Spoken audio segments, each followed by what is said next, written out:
जी स्त्री आपल्या नवऱ्याच्या वाईट काळामध्ये त्या नवऱ्याला असं म्हणते की मी तुमच्या पाठीशी खंबीरपणे उभी आहे, माझ्यावर विश्वास ठेवा.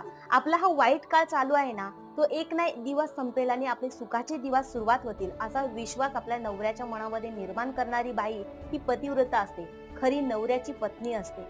कारण की आजकालच्या काही स्त्रिया अशा असतात की नवऱ्याचा वाईट काळ सुरू झाला की त्याला सोडून देतात, त्याच्या मनाचाही विचार करत नाही आणि त्यावेळेला त्या नवऱ्याला कोणता विचार करावा हे कळत नाही. वाईट काळाचा विचार करावा की आपली बायको आपल्याला सोडून गेलेली आहे, हा विचार करावा. त्याच्यामध्ये तो कोलबडून जातो आणि कधी कधी त्या मरणाच्या गोष्टींचा सुद्धा विचार करतो. या आयुष्यातून आपण निघून गेलेलं बरं, असंही कधी कधी त्या नवऱ्याला वाटतं. त्यामुळे खरंच आता कितीही वाईट परिस्थिती आली ना, तरी नवऱ्याची खंबीरपणे आयुष्यभर साथ द्या. कारण की शेवटच्या श्वासापर्यंत दोघं एकमेकांसाठी असतात. त्यामुळे दोघांच्या वाईट परिस्थितीमध्ये दोघांनीही तितकीच एकमेकांना साथ दिली पाहिजे. लक्षात ठेवा.